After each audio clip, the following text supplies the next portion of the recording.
Hi hello నమస్తే vanakkam శనార్థులు. This is Haritha Ilasagar. Welcome back to my channel Rushi loves. ఈ video కనుక మీకు నచ్చినట్లయితే ప్లీజ్ షేర్ చేయండి, లైక్ చేయండి, సబ్స్క్రైబ్ చేయండి, బెల్ కొట్టడం మాత్రం మర్చిపోకండి. ఎందుకంటే ఎప్పటికప్పుడు నా అప్డేట్స్ అనేవి మీకు వస్తూ ఉంటాయి అన్నమాట. ఈరోజు వీడియోలోకి వెళ్తే ఏంటంటే చాలామందికి చాలా డౌట్స్. కంపెనీ కమ్బ్యాక్ అవుతుందా లేదా, అసలు మన పేమెంట్స్ వస్తాయా ఇస్తారా లేదా, అసలు ఎందుకని కంపెనీ ఇంత జెన్యూన్ అని అంటున్నారు, మరి ఎందుకు డైరెక్టర్స్కి బెయిల్ రావట్లేదు, ఎందుకు ఇదంతా జరుగుతుంది, ఇదంతా నాటకాల, నెమ్మదిగా మనల్ని మభ్యపెట్టి కంపెనీ క్లోజ్ అయిపోయిన తర్వాత ఇక మనం ఏం చేయలేమనేసి నెమ్మదిగా మనల్ని మభ్యపెట్టుకుంటూ వస్తున్నారా? ఇలా నెంబర్ ఆఫ్ డౌట్స్ మీ అందరికి ఉన్నాయి. ఇక్కడ పిక్చర్స్లో మీరు గమనిస్తూ ఉండండి, కొన్ని లక్షల మంది ఆ రోజు ఎండి సార్ కోసం వచ్చి నిలబడ్డారు. వీళ్ళందరూ కూడా మైవిత్రిలో జాయిన్ అయిన వాళ్ళే, లక్షలు కట్టించిన వాళ్ళే. వీళ్ళందరూ కూడా మీకు స్క్రీన్ మీద కనిపిస్తున్న వాళ్ళందరూ ఎంతమంది వచ్చారో నేను కూడా వెళ్ళాను అనమాట. సో నేను లైవ్లో చూశాను. సో కాలం కలిసి రాకపోతే శ్రీరాముడే 14 ఏళ్ళు, ధర్మరాజు 13 ఏళ్ళు అరణ్యవాసం చేశారు. అలాంటి మహనీయులకే సమయం కోసం ఓపికగా ఎదురు చూశారు. ఇక మనం ఎంత చెప్పండి.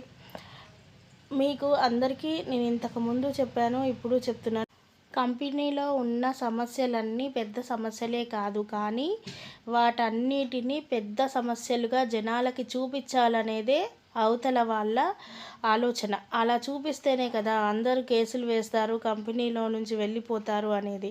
సో అలా వాళ్ళు ప్రయత్నిస్తున్నారే తప్పించి, ఇప్పుడు ఫర్ ఎగ్జాంపుల్ మొన్న డైరెక్టర్స్ బెయిల్ ఎందుకని ఇంత లేట్ అవుతుంది, ఏంటి రీజను, ఈరోజు ఎందుకు రిజెక్ట్ అయింది. ఇప్పుడు మనకి ఫస్ట్ 12న నేను డేట్స్ ఎగ్జాక్ట్లీ చెప్పను, బట్ కాకపోతే దగ్గరలోనే పడ్డాయి. మొన్న 12న వచ్చింది, తర్వాత 14th 15th, తర్వాత 18th, తర్వాత 28th, తర్వాత ఇప్పుడు 3rd ఇట్లా వస్తుంది. వచ్చినప్పుడల్లా బెయిల్ రిజెక్ట్ అయింది అని మీకు చూపిస్తున్నాం, కానీ ఎందుకు రిజెక్ట్ అయింది అని అంటే ఈ సిల్లీ రీజన్స్ ఏమీ లేదు. పెద్ద కేసుకు సంబంధించి లేదా డైరెక్టర్ సంబంధించి తప్పు చేశారని అలా ఏమీ కాదు. ఒకరోజు ఈఓడబ్ల్యూ కౌంటర్ ఇవ్వలేదు, అందుకని క్యాన్సిల్ అయ్యి నెక్స్ట్ డేట్కి హియరింగ్ ఇచ్చారు. ఒకరోజు అడ్వకేట్ రాలేదని హియరింగ్ డేట్ మార్చారు. ఒకరోజు జడ్జి గారు, అంటే మన కేసుకి సంబంధించిన జడ్జి గారు లీవ్లో ఉన్నారని రాలేదు. ఇలా పోస్ట్పోన్ అవ్వకుండా వచ్చాయే తప్పించి వేరే రీజన్స్ వల్ల అయితే డైరెక్టర్స్కి బెయిల్ రాకపోవడానికి రీజన్స్ అయితే ఏమీ లేదు. ఇంకోటి ఏంటి, అలా 1, 2, 3 సార్లు అవుతుంది, కానీ ఒక బెయిల్ రిజెక్ట్ ఫస్ట్ వేసినప్పుడు అయితే మినిమం వేసిన రోజే బెయిల్ వచ్చేది. అది మీరైనా నేనైనా ఏ కేసులో అయినా ఇన్వాల్వ్ అవుతే మనం బెయిల్కి అప్లై చేస్తే ఆ బెయిల్ అప్లై చేసిన ఎమ్మటే మనకి ఇవ్వరనమాట. ఒక హియరింగ్ చేంజ్ చేస్తారు, నెక్స్ట్ హియరింగ్కో లేదా 30 days period, 60 days period, 90 days period, ఇలా పీరియడ్స్ని బట్టి వాళ్ళకి బెయిల్ అనేది అప్రూవల్ చేస్తారు. ఆ విధంగా మనకి డిలే అయిందే కానీ కంపెనీ తప్పు అని చెప్పి డిలే అయితే చేసుకుంటా రాలేదు. సో ఆ లెక్కను చూసుకున్న డైరెక్టర్స్ది 90 days 60 days కంప్లీట్ అయిపోతుంది కాబట్టి ఈ మంత్ ఎట్టి పరిస్థితుల్లో వాళ్ళకైతే బెయిల్ వచ్చేస్తుంది. యాజ్ ఎర్లీ యాజ్ పాసిబుల్, ఈ మంత్ ఎండింగ్ దాకా కూడా అవసరం లేదు, యాజ్ ఎర్లీ యాజ్ పాసిబుల్ వచ్చేస్తుంది. ఇంకోటి, చాలామంది చాలా విషయాలు ఎండి సారే చెప్పారు అది ఇది అనేసి మెసేజెస్ వస్తున్నాయి అన్నమాట. అవన్నీ విని చూసి ఇమీడియట్లీ నాకు కాల్స్ చేస్తున్నారు, నిజమా అని. మీకు ఇంత ముందు చెప్పాను, ఇప్పుడు చెప్తున్నాను. ఎండి సారు కానీ డైరెక్ట్గా మనకి వాయిస్ మెసేజ్ పెడితేనో, లేదా డైరెక్టర్స్ అయిన దీపికా మేడం, స్వాతి మేడం, ఇలా వాళ్ళు ఎవరైనా అథారిటీ మెంబర్స్కి కాల్ చేసి ఇన్ఫర్మేషన్ ఇచ్చి మమ్మల్ని చెప్పమంటే మేము చెప్పడం, లేదా డైరెక్ట్గా వాళ్ళే వాయిస్ ఇవ్వడం, లేదు ఎండి ఫామ్ ఛానల్లో వీడియో రిలీజ్ అవ్వడం అయితేనే మనం నమ్మాలి. వేరే ఏ రకంగా ఆడియోస్ ఎవరెవరో తమిళ్లో మాట్లాడి నాతో ఎండి మాట్లాడాడు, లేకపోతే నాతో ఎండీనే డైరెక్ట్గా ఫోన్ చేసి చెప్పారు, లేదా అందరు డైరెక్టర్స్కి ఎండి సార్ ఫోన్లు చేసి చెప్పారట, ఇవన్నీ ఏంటంటే మీ ఇష్టం. మీకు నమ్మాలనిపిస్తే నమ్మండి, కానీ నా అంతవరకు అది అఫీషియల్ ఇన్ఫర్మేషన్ కాదు, అన్అఫీషియల్గా వచ్చింది. సో అవన్నీ మీరు నమ్మాలా నమ్మొద్దా అనేది ఇంకా మీ డిసిషన్ అనమాట. ఇక మన మీద ఉన్న కేసెస్ కూడా ఎలాంటి కేసెస్ అని అంటే, ఫస్ట్ ఈ కంపెనీ ఎలా ఇస్తుంది అమౌంట్ 1,21,000 తీసుకొని ఇలా ఇస్తుంది, ఇదేమన్నా మనీ లాండరింగ్ అనేసి అంటే అశోక్ శ్రీనిధి అనే అతను వేరే ఒక పోలీస్ ఆయన తోటి అక్కడ కేసు వేయించారనమాట. ఎక్కడ కోయంబత్తూరు కాదు, అదేదో ఊరండి. కొన్ని ఊర్ల పేర్లు నాకు ఎగ్జాక్ట్లీ తెలీదు. నేను అప్పుడెప్పుడో ఎండి సార్ చెప్పినప్పుడు రాసుకున్నాను, కానీ ఆ బుక్ కూడా దొరకట్లేదు మీకు ఎక్స్ప్లెయిన్ చేయడానికి. సో కొంచెం మిస్టేక్స్ ఉంటాయి ఊరు పేర్లు అలా, కానీ మ్యాటర్ అయితే అదే. అలా కేసు వేసినప్పుడు మన ఎండి సార్ని ఇన్వెస్టిగేషన్ చేయడానికి పిలిపించారనమాట. పిలిపించినప్పుడు ఆయన ఇన్వెస్టిగేషన్కి వెళ్ళినప్పుడు కూడా ఆయన నెంబర్ ఆఫ్ క్వశ్చన్స్ అడిగారంట. ప్రతి క్వశ్చన్కి ఆన్సర్ ఇచ్చారంట. తర్వాత మళ్ళీ డాక్యుమెంట్స్ అన్నీ తీసుకురమ్మన్నారంట. డాక్యుమెంట్స్ అన్నీ కూడా తీసుకొచ్చారంట. తీసుకొచ్చిన తర్వాత కూడా అవన్నీ చెక్ చేసిన తర్వాత మళ్ళీ సిఐ దగ్గరికి వెళ్ళమన్నారంట. సిఐ దగ్గరికి వెళ్తే సిఐ గారు అన్నీ అడిగారంట, అన్ని డాక్యుమెంట్స్ ఇచ్చారంట. ఆయన ఏమేమి అడిగితే దానన్నిటికీ సమాధానం చెప్పారంట. అది బాగానే ఉంది. నువ్వు ఎలా ఇవ్వగలుగుతున్నావు? నువ్వు ప్రతి నెల ప్రతి పర్సన్కి ఇట్లా 1,21,000 నీ కంపెనీలో ప్రొడక్ట్ తీసుకుంటున్నారు, ఓకే. నువ్వు ప్రతి నెల వాళ్ళకి ఎలా ఇవ్వగలుగుతున్నావు? ఎలా ఎలా ఇస్తావు? నువ్వు లైఫ్ లాంగ్ వాళ్ళకి ఎలా ఇస్తావు? ఇదే వాళ్ళకి మైండ్లో ఉన్న క్వశ్చన్ అనమాట.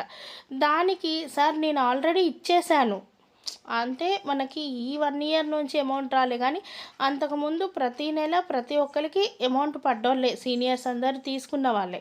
నేను ఆల్రెడీ ఇచ్చేసాను సార్, మీరు ఎలా ఇస్తావు అని అడుగుతున్నారు. నేను ఇచ్చేసాను అన్నది ఈయన సమాధానం. ఎక్కడో వాళ్ళకి డౌట్గా ఉంది, ఇది ఓకే జెన్యూన్ అని చెప్పేసి క్లియర్ చేసేద్దాం కేసు అంటే వాళ్ళకి భయం వేస్తుంది. ఎందుకంటే ఇది కొన్ని కోట్ల లక్షల మంది సామాన్య ప్రజలు ఉన్న కంపెనీ అనమాట. రేపొద్దుట ఏదైనా రిస్క్ జరిగితే మళ్ళీ ఎస్పీ క్యాడర్ వాళ్ళు, ఆ పై క్యాడర్ వాళ్ళు, మీరు అంతకుముందు మీ దాకా కేసు వచ్చినప్పుడు మీరు ఎందుకు నెగ్లిజెన్స్గా వదిలేశారు అనేసి అంటారు కదా. అందుకనేసి వాళ్ళు ఓకే చెప్పలేక దాన్ని మళ్ళీ సరే మీరు వెళ్ళండి నేను మళ్ళీ పిలుస్తానడం, మళ్ళీ ఇంకా ఎస్పీ లెవెల్కి వెళ్ళడం, ఇంకా వేరే వాళ్ళు ఉంటారు కదా కొంచెం పోలీస్ క్యాడర్లో చాలా ఉంటారు కదా, ఎస్ఐ, సిఐ, ఎస్పీ, ఈ క్యాడర్ వాళ్ళు ఉంటారు కదా, అందులో కూడా సీనియర్స్ ఉంటారు. వాళ్ళందరికీ కూడా వెళ్ళి క్లియర్గా అన్నీ ఎక్స్ప్లెయిన్ చేస్తున్నారు.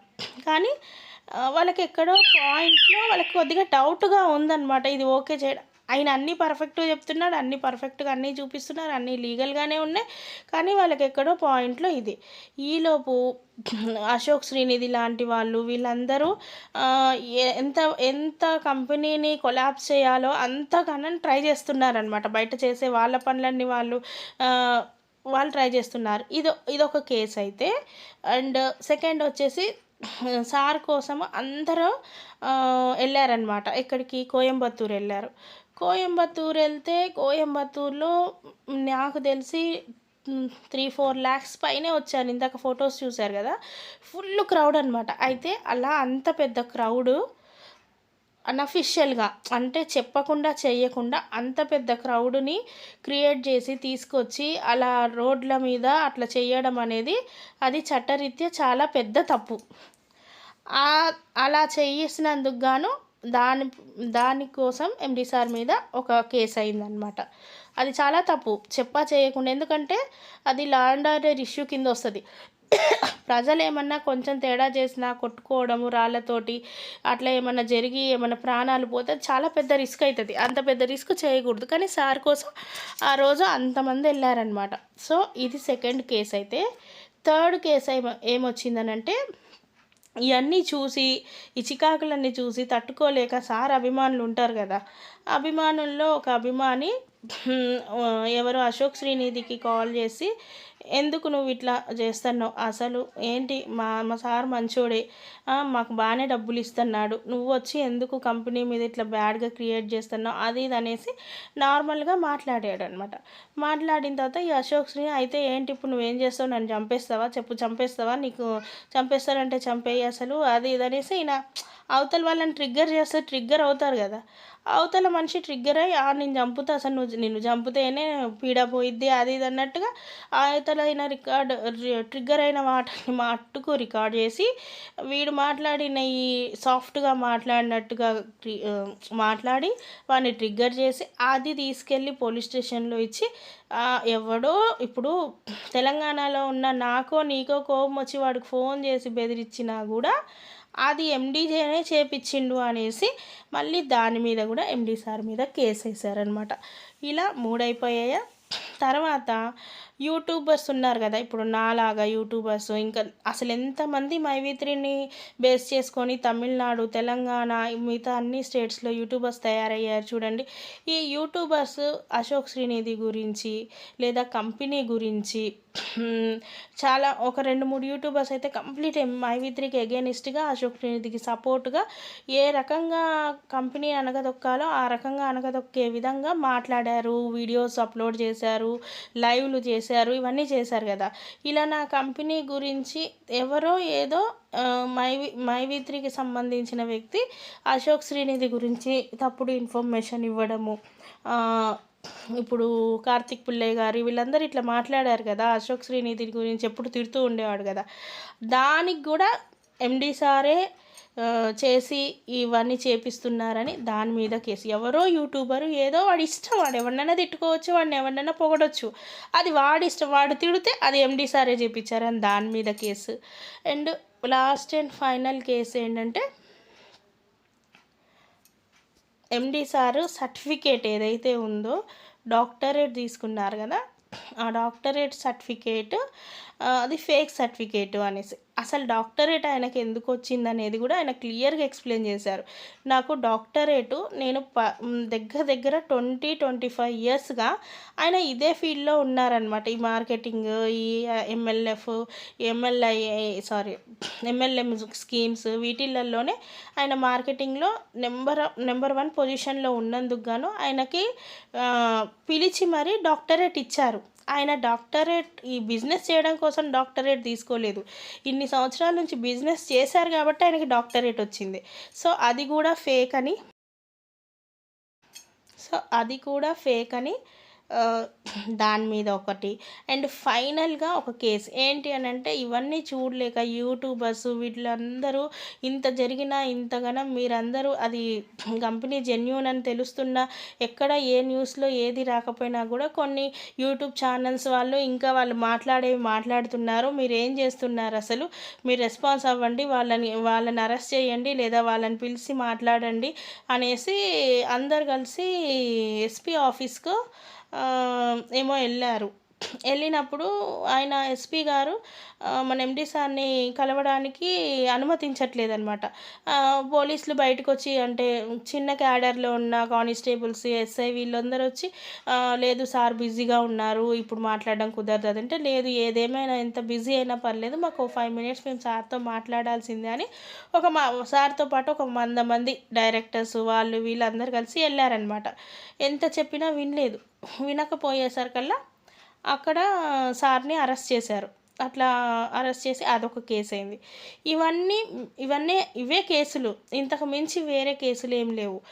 కానీ ఈ ఒక్కొక్క కేసు నుంచి ఒక్కొక్కసారి బెయిల్ అప్లై చేయాలి. అన్నిటికి కలిపి ఒక బెయిల్ ఉండదు. ఒక్కొక్క దానికి ఒక్కొక్క బెయిల్ అప్లై చేయాలి. ఒక్కొక్క కేసు ఒక్కొక్క రోజు ఉంటుంది హియరింగ్. అన్ని కేసులకు కలిపి ఒక హియరింగ్ ఉండదు, ఎందుకంటే ఒక్కొక్క కేసు ఒక్కొక్క టైంలో పెట్టారు కాబట్టి. అండ్ ఇంకోటి ఏంటంటే ఇద్దరు క్యాండిడేట్స్, బేబీ స్వర్ణం అనే ఇద్దరు క్యాండిడేట్స్ మాకు ప్రొడక్ట్సే రాలేదు, మా దగ్గర అమౌంట్ తీసుకున్నారు అది ఇదన్న కేసు ఉంది కదా, ఆ కేసు అయితే క్లియర్ అయిపోయింది. సో ఈ కేసెస్ మీదనే ఆయన బెయిల్ మీద ఇన్నాళ్ళు పోరాడారు. ఒక కేసు అంటే సింపుల్గా బెయిల్ వచ్చేస్తుందండి.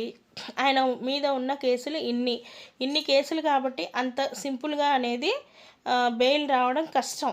ఆలోచిస్తారు 1, 10 సార్లు. ఏ జడ్జి కూడా ఇమ్మీడియేట్‌లీ బెయిల్ ఇవ్వరు. ఇట్లా హియరింగ్స్ మారుస్తా ఉంటారు. అలా ఆయనకి అప్పుడు కూడా ఆయనకు బెయిల్ వచ్చేదాకా మనం వెయిట్ చేస్తూనే ఉన్నాం. సేమ్ యాజ్ ఇట్ ఈజ్ ఆయన ఒక్కరి మీదే కాదు కదా! కంపెనీ మీద కూడా కేసెస్ అయినాయి కాబట్టి, డైరెక్టర్స్ మీద కూడా కేసులు ఉన్నాయి కాబట్టి, సో ఈ విధంగా వాళ్ళకి కేసెస్ ఉండడం వల్ల హియరింగ్స్ అనేవి ఇదవుతున్నాయి. అయితే ఇప్పుడేంటంటే ఇదంతా చేస్తున్నది అసలు ఇప్పుడు కేసులు ఫస్ట్ కేసు పెట్టించింది, ఇదంతా చేస్తున్నది ఎవరు అనంటే కొంతమంది అక్కడ సార్ వాళ్ళు ఎదగకూడదు, ఎదగటం వల్ల మనకే మైనస్ అవుతుంది అని ఆలోచించింది ఇద్దరండి. ఒకటి కార్పొరేట్ కంపెనీలు. ఎందుకనంటే సార్ ఆలోచన ఏంటి అంటే ప్రొడక్ట్స్ని ఆయనే తయారు చేస్తున్నారు, ఆయనే సేల్ చేస్తున్నారు. ఆయన ఆయన ఏ విధంగా సేల్ చేస్తున్నారు, ఆయన అడ్వర్టైజ్మెంట్లు కూడా ఆయన కస్టమర్లతోటే ఇప్పించుకొని ఆ కస్టమర్లకే సేల్ చేసుకుంటూ ఇలా ఈ ప్లాను వర్కౌట్ అవుతే రేపొద్దుట ఏ టీవీ ఛానల్స్లోనూ అడ్వర్టైజ్మెంట్లు ఎవరు ఇచ్చుకోరు. ఎందుకంటే ఒక ఛానల్లో ఒక ప్రోడక్ట్ గురించి అడ్వర్టైజ్మెంట్ ఇచ్చుకోవాలి అని అంటే ఎన్ని కోట్లు ఖర్చు అవుతుందో తెలుసు. ఆ కోట్లను సేవ్ చేసేందుకే కదా ఆయన ఒక యాప్ క్రియేట్ చేసి యాప్లో అడ్వర్టైజ్మెంట్లు ఇచ్చి ఆ అడ్వర్టైజ్మెంట్లు మీరు చూడండి అనేసి చెప్తున్నాడు. సో ఇలా చేయడం వల్ల ఈ ప్లాన్ అందరికీ అర్థమవుతే, ఈయన చేసేది అర్థమవుతే చాలా ఛానల్స్ అడ్వర్టైజ్మెంట్ల మీదనే డిపెండ్ అయి ఉన్నారు. ఆ అడ్వర్టైజ్మెంట్లు అన్నీ రాకుండా పోతాయని కొన్ని కార్పొరేట్ కంపెనీలు. అది కాకుండా మన కంపెనీలో ఉన్న చాలా ప్రొడక్ట్స్ చాలా అన్ని ప్రొడక్ట్స్ జెన్యూనే. అందులో కొన్ని ప్రొడక్ట్స్ ఏంటంటే అసలు సూపర్ డూపర్ జెన్యూన్ అనమాట. సో దానివల్ల కొన్ని కంపెనీస్ సేల్స్ పడిపోయాయి. 60 లక్షల మంది కొన్ని ప్రొడక్ట్స్ని, ఫర్ ఎగ్జాంపుల్గా ఒక కుప్పమేని సోప్ తీసుకుందాము, 10 లక్షల మంది కుప్పమేని సోప్కి ట్రాన్స్ఫర్ అయ్యారు, వాడుతున్నారనమాట. అలాంటప్పుడు ఏమవుతుందంటే సంతూర్ కొనేవాళ్ళు లేదా డవ్ కొనే వాళ్ళ సిచ్యువేషన్ తగ్గిపోతుంది. అంటే వాళ్ళ ప్రొడక్ట్స్ సేల్ అవ్వదు, మిగిలిపోతాయి అనమాట. ఎందువల్ల ఇది అని అంటే పలానా కంపెనీ స్టార్ట్ అయింది, ఆ కంపెనీ ద్వారా ఇన్ని లక్షల మంది ఉన్నారు, అందులో ఇన్ని లక్షల మంది మన ప్రోడక్ట్ని కొంటున్నారు అని తెలిసినప్పుడు ఆ కంపెనీ వాళ్ళు సపోర్ట్ చేయడానికి వచ్చారనమాట. సో తర్వాత మెయిన్ మనకి మిస్టేక్ ఎక్కడ జరిగింది అనడానికి రీజన్ చూసుకుంటే గురూజీ గారని మన కంపెనీలో స్టార్టింగ్లో ఉన్నారు. ఆయన ఏం చేశారంటే ఇన్ని లక్షల మంది ఉండంగా నాకు ఇంతమంది సపోర్ట్ చేస్తారు కదా అని ఆయన నేషనల్ పార్టీ ఒకటి స్టార్ట్ చేశారు. అది స్టార్ట్ చేయడమే కాకుండా దానికి సంబంధించి నేను ఒక పెద్ద సభ పెడతాననేసి, నాకు మద్దతు ఇవ్వాలనేసి మద్దతు కావాలి అనేసి మనందరికీ ఒకటి పంపించారు కూడా. అందులో అందరూ ఫిలప్ అయ్యి నాకు మద్దతు ఇవ్వండి అనేసి. ఇలా చేసేసరికల్లా ఇప్పుడు పొలిటికల్లో ఉన్న పార్టీనే కానీ ఆపోజిట్ పార్టీనే కానీ ఇన్ని లక్షల మంది ఈయనకి సపోర్ట్ ఉన్నారు, ఇంకా ఈ కంపెనీని ఇట్లనే ఉంచితే ఇంకా జాయిన్ అవుతారు, ఆయన చాలా ఈజీగా ఇచ్చేస్తున్నారు కదా మనకి అమౌంట్ అనేది, ఇలా ఆశపడి అందరూ వస్తారు కదా. సో అది మనకి ఇష్యూ అవుతుందని అలా పొలిటికల్ పార్టీ వాళ్ళు ఇలా ప్రతి సైడ్ నుంచి మనకి సపోర్ట్ చేసేది తగ్గిపోయిందనమాట. సో అలాంటప్పుడు ఆయన ఓపిక కంగారు పడిపోయి టెన్షన్ పడిపోయి కంపెనీని కప్పకప్ప క్లోజ్ చేసి ఇక ఇంతవరకే మనకి ప్రాప్తి అనేసి ఏం చేద్దాం ఇక అయిపోయింది అనేసి ఆయన అనుకోలేదు. వెయిట్ చేశారు, బెయిల్ కోసం ట్రై చేశారు, అడ్వకేట్లను పెట్టుకున్నారు, మాట్లాడుకున్నారు. ఇక్కడ నేను ఇప్పుడు అరెస్ట్ అవ్వబోతున్నాను, సరెండర్ అవ్వబోతున్నాను అనేది మనకి ముందే వీడియోస్ రూపంలో మీరు టెన్షన్ పడకండి, నేను త్వరగా కంబ్యాక్ వస్తాను అని చెప్తున్నారు. తర్వాత ఆయన బెయిల్ కోసం చాలా ట్రై చేశారు. ఒక సామాన్య మనుషుల్లాగా ఇప్పుడు మనకి తెలిసే ఆయనకి ఎన్ని కోట్లు సంపాదించుకొని ఉంటారో మీ ఊహకి తెలియదు. ఆయన కారే 80 లక్షలు పెట్టో 70 లక్షలు పెట్టో కారు కొన్నారు అనేదే మనకు తెలుసు. ఆయన ఆస్తి ఎంత ఉండొచ్చు, కానీ ఆయన బెయిల్ రాక ఆయన 3 నెలలు అంటే 90 రోజుల దాకా ఆయన బెయిల్ రాకపోయినా ఆయన నార్మల్ పర్సన్ లాగా జైల్లోనే ఉండి అవన్నీ వెయిట్ చేసి నిదానంగా ఆయన బయటకు వచ్చారు. బయటకు వచ్చిన తర్వాత కూడా మనం మాట్లాడకపోతే వేరే రకంగా వెళ్తుంది సిచ్యువేషన్ అని చెప్పి తనకి చాలా మాట్లాడొద్దు అది ఇదని బెయిల్ రిస్ట్రిక్షన్స్ చాలా ఉన్నా పర్మిషన్ తీసుకొని ఏం మాట్లాడాలి, ఎంతవరకు మాట్లాడాలి, ఆ మాట్లాడిన దాంట్లో కంపెనీ గురించి కానీ పేమెంట్స్ గురించి కానీ మాట్లాడకూడదు అంటే మాట్లాడకుండా జాగ్రత్తగా ఆయన మనకి వీడియో నేనున్నాను, నేను ఎక్కడికి వెళ్ళలేదు, మీకు మోసం చెయ్యను, మీతో టచ్లోనే ఉంటానని చెప్పారు. ఆ తర్వాత కొంచెం రిలాక్సేషన్ దొరికింది ఆయనకి. అంటే డైలీ సైన్ చేసేది కాస్త వీక్లీ సైన్ అయింది. వీక్లీ సైన్ కాస్త 15 డేస్కి ఒకసారి సైన్ చేయొచ్చు, మీరు కోయంబత్తూర్ వెళ్ళొచ్చు, చెన్నైలో ఉండే సైన్ చేయాలన్నారు. తర్వాత మీ సొంత ఊరు వెళ్ళొచ్చు అన్నారు. వెళ్ళామన్నప్పుడు ఆయన అప్పుడు నెమ్మదిగా కొంతమందిని కలుస్తూ వాళ్ళని ధైర్యం చెప్తూ, నేను మోసం చేయను, నేను రీస్టార్ట్ చేస్తాను, పేమెంట్స్ ఇస్తాను, ఇప్పటి బట్టికి 1 రూపీ కూడా తీసుకొని వాళ్ళకి పేమెంట్ కంప్లీట్ కాని వాళ్ళకే ఫస్ట్ ప్రయారిటీ ఇస్తాను, తర్వాత ఆంధ్ర తెలంగాణ వాళ్ళకే ఫస్ట్ ప్రయారిటీ, అదర్ స్టేట్ వాళ్ళకి, ఎందుకంటే తమిళనాడు స్టేట్ వాళ్ళు నన్ను నమ్ముతున్నారంటే అది ఒక కారణం ఉండొచ్చు, సేమ్ రిలీజియన్ కాబట్టి. కానీ అదర్ స్టేట్స్ నన్ను నమ్మి ఇంత ఓపికతో ఉన్నందుకు నేను వాళ్ళకి ఫస్ట్ ప్రయారిటీ ఇస్తాను. ఇంకో విషయం ఏంటంటే అదర్ స్టేట్ నుంచి ఒక్క కేసు కూడా రాలేదు. వచ్చిన 30-40 కేసుల్లో కూడా అన్నీ అటువైపే వచ్చాయి. కానీ అది కూడా అశోక్ శ్రీనిధి లాంటి వాళ్ళు మాట్లాడి ధైర్యం చెప్పి కొనుక్కొని పెట్టించుకున్న వాళ్ళే తప్పించి దాంట్లో కూడా చాలా కేసులు రిటర్న్ తీసుకున్న వాళ్ళు కూడా చాలామంది ఉన్నారు. సో మన సైడ్ నుంచి అయితే రాలేదు. సో ఆయనకు అదే హ్యాపీ అనిపించింది.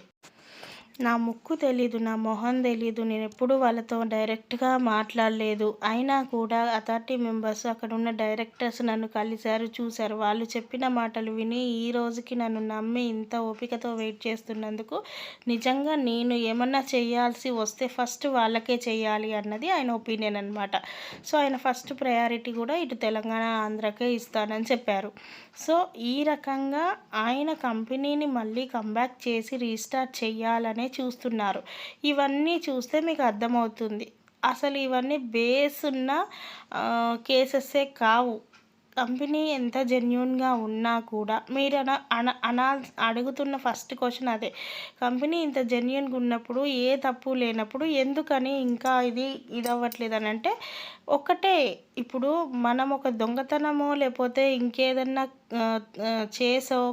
ఏదైనా చేసో మనం కోర్టులో మనకి ఎఫ్ఐఆర్ ఫైల్ అయ్యి కోర్టులో కనుక ఒకసారి కేసు వెళ్ళిందని అంటే అంత తొందరగా జడ్జి ఓకే క్లియర్ అనే 1 రోజులో 2 రోజుల్లో అయిపోయే దాఖలాలు సిచ్యువేషన్ ఎక్కడా కూడా లేదు. మీరు ఆలోచించండి, మీ పక్కన మీ చుట్టుపక్కల మీ రిలేటివ్స్లో ఎక్కడైనా కానీ ఏదో ఒక సిచ్యువేషన్లో ఎవరో ఒకళ్ళు అరెస్ట్ అయ్యి కోర్టులకు వెళ్తూ ఉండొచ్చు. అది చాలా చిన్న విషయాలైనా కూడా, అంటే ఎదురెదురు వాళ్ళు కొట్టుకున్న విషయాలు, గొడవపడ్డ విషయాలు, దొంగతనాలు చేసిన విషయాలు, మర్డర్ విషయాలు ఏవైనా కానీ ఇమీడియట్లీ రావు. అలాంటిది ఈయన కంపెనీ అంత ఈజీగా ఇది జెన్యూన్ అని చెప్పరు. ఎందుకంటే రేపొద్దుట మనం చెప్పిన దాన్ని బేస్ చేసుకొని ఇంకొన్ని లక్షల మంది జాయిన్ అయితే వాళ్ళకి మనం సమాధానం చెప్పలేదు. మీరు ఓకే అని సైన్ చేసి బయటికి పంపించారు కాబట్టి ఆయన బిజినెస్ మళ్ళీ రన్ చేశారు, మేమందరం ఇంతగానం పేమెంట్స్ చేశాము, మళ్ళీ మీరు ఇప్పుడు చూస్తే ఆయన ఇదయ్యారు, మరి మా పరిస్థితి మీరే ఇచ్చేయాలి అనేసి అడుగుతారు కదా. కోట్లాది మంది జనాలు నమ్ముతున్నారు కదా. అంత తొందరగా కంపెనీ జెన్యూన్ అయినా కూడా ఏ విషయంలోనూ అంత తొందరగా ఇప్పుడున్న కేసెస్ అయితే ఇప్పట్లో అయితే సాల్వ్ అవ్వవు, అది మాత్రం కన్ఫామ్. ఇంక బెయిల్ అయితే వస్తాయి. ఆయన బయటకు క్లియరెన్స్ వచ్చిన తర్వాత రిటర్న్ ఆఫ్ ప్రాపర్టీకి అప్లై చేస్తారు. వచ్చినాక ఆయన బిజినెస్ ఆయన చేసుకుంటూనే ఆపోజిట్లో ఉన్న కేసులన్నీ చూసుకోవాలి. అయితే ఆయన మాతో కలిసినప్పుడు చెప్పిన విషయాలు అయితే ఏంటి అని అంటే ఆయన ఇక ముందట చాలా స్టాండర్డ్గా, అంటే ప్రతి సిచ్యువేషన్లో ప్రతిసారి ఆయన కేసుల చుట్టూ కోర్టుల చుట్టూ తిరుగుతూ ఉంటే ఇప్పటికే మనకి యాక్చువల్లీ 2026 కల్లా నెంబర్ 1 బిజినెస్, ప్రపంచంలోనే నెంబర్ 1 కంపెనీగా చేస్తానన్న ఆయన ఇది 1 ఇయర్ చాలా వేస్ట్ అయిపోయింది. ఈ 1 ఇయర్లో ఎక్కడికో వెళ్ళేది అసలు కంపెనీ. సో ఇప్పుడు ఆయనకి టైం లేదు, బిజినెస్ మీద ఫోకస్ చేయాలి, బిజినెస్ని మళ్ళీ రీస్టార్ట్ చేయాలి, మళ్ళీ ప్రజల్లో నమ్మకం తీసుకురావాలి అంటే ఆయనకి టైం పడుతుంది. సో ఇలా టైం పట్టే టైంలో మళ్ళీ ఈ కేసుల గురించి ఊరికే పిలవడం అదంతా కాకుండా ఆయనకంటూ ఒక టీమ్ని ఒక 30 మందిని దాకా, అంటే బ్యాక్గ్రౌండ్లో కొంచెం రిటైర్ జడ్జి కానీ, రిటైర్ ఈఓడబ్ల్యూని కానీ, కొంతమంది లాయర్స్ని, అంటే ఏదైనా కేస్ ఇష్యూస్ అయితే మీరు చూసుకోండి, నేనేమో బిజినెస్ చూసుకుంటా అన్న విధంగా ఆయన అన్నీ రెడీ చేసుకొని ఐదర్ వస్తే కొత్త పేరుతోటి మళ్ళీ రీస్టార్ట్ అవుతారు, లేదా అదే పేరుతోటి రీస్టార్ట్ అవుతారు. కొన్ని రూల్స్ అండ్ రెగ్యులేషన్స్, గవర్నమెంట్ చెప్పిన కొన్ని మార్పులు, కోర్టు ఇచ్చిన కొన్ని మార్పులు చేసుకొని ఆయన మళ్ళీ రీస్టార్ట్ చేస్తారు. లేదు ఒకవేళ నాట్ 1% నేను చెప్పేది 99 అండ్ 100కి 100% అంతా సేమ్ ఉంటుంది. 0.00% ఎక్కడైనా కోర్టు మీరు ఈ బిజినెస్ని ఇంకా స్టార్ట్ చేయొద్దు, ఈ బిజినెస్ చెయ్యొద్దు, ఈ కంపెనీ అసలు ఈ కంపెనీ పేరుతో మీరు బిజినెస్సే చెయ్యొద్దు అనేసి కోర్టు ఖచ్చితంగా చెప్పేసినా కూడా మన ఎండి సార్ ఇంకో పేరుతోటి ఇంకో కంపెనీని స్టార్ట్ అయ్యి మళ్ళీ మనందరిని అందులో తీసుకొని ఆయన సేవే చేస్తారు కానీ ఇది చేయరు. అండ్ ఇంకోటి ఏంటంటే ఆయన దగ్గర చాలా ప్లాన్స్ ఉన్నాయి. ఆయన కూర్చొని ప్రతిరోజు నెక్స్ట్ ఏం చేయాలి, ఏం చేస్తే నాకు మంచిగా ఉంటుంది బిజినెస్ చేయడానికి అనేది ఆయన ఆలోచిస్తారు. ఆయన వెనక ఉన్న సపోర్ట్ అయితే గురూజీ గారు ఏమయ్యారు, ఆయన ఎటు వెళ్ళిపోయారంటే ఆయనకి ఇక మీదట ఆయన ఉంటారు కానీ ఆయనకి ఈ బిజినెస్లో ఎలాంటి సంబంధం లేనట్టుగానే ఉంటారు.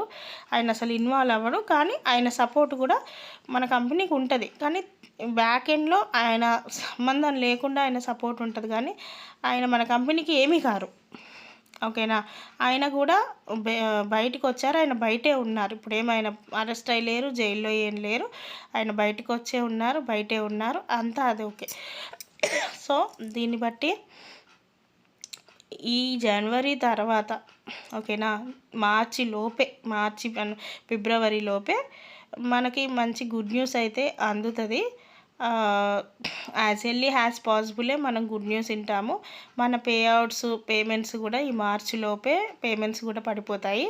దానికి సంబంధించి ఏ డాక్యుమెంట్స్ కావాలి, ఏమేమి సబ్మిట్ చేయాలి, ఎలా వెళ్ళాలి, అన్ని ప్రయత్నాలు అయిపోతూనే ఉన్నాయి. అందరూ ఇన్నాళ్ళు ఓపిక పట్టారు, ఇంకొన్నాళ్ళే. ఈ 2025లో మాత్రం పక్కా మనమందరం మంచి సిచ్యువేషన్లో మంచి పొజిషన్లోకి వెళ్ళబోతున్నాం అనేది మాత్రం గ్యారంటీ. సో నేను ఇప్పుడు వాటికి మాట్లాడిన దాంట్లో మీకు ఏమన్నా డౌట్స్ ఉన్నా ఏమున్నా అడగండి, నేను చెప్తాను. దయచేసి ఎవరు కూడా తప్పుగా అర్థం చేసుకోవద్దు. నా మాటల్లో ఏదన్నా తప్పు అనిపిస్తే మాత్రం మనసా వాచా నన్ను మన్నించండి. నాకు తెలిసిన ఇన్ఫర్మేషన్ తెలుసుకొని మరీ చెప్తున్నాను. సో కంపెనీ ఏదైనా కానీ ఒక 5 సంవత్సరాలు నిలదొక్కున్నామంటే ఆటోమేటిక్గా లీగల్గా ఆ కంపెనీకి కొన్ని అప్రూవల్స్, కొన్ని సంస్థల నుంచి కొన్ని సర్టిఫికేట్స్ అనేవి వస్తాయన్నమాట. ఆ తర్వాత దాన్ని లీగల్గా వెళ్ళడానికి అవకాశమే ఉండదన్నమాట. ఆ స్టాండర్డ్ కోసమే సార్ ట్రై చేస్తున్నారు. ఆ స్టాండర్డ్ దొరికిందంటే మనం మంచి పొజిషన్లోకి వెళ్తామన్నమాట. ఇదంతా మీకు అర్థమవుతుందని అనుకుంటున్నాను. So thank you one and all, have a nice day. ఈ వీడియో కనుక నచ్చినట్లయితే ప్లీజ్ షేర్ చేయండి, లైక్ చేయండి, సబ్స్క్రైబ్ చేయండి. Thank you.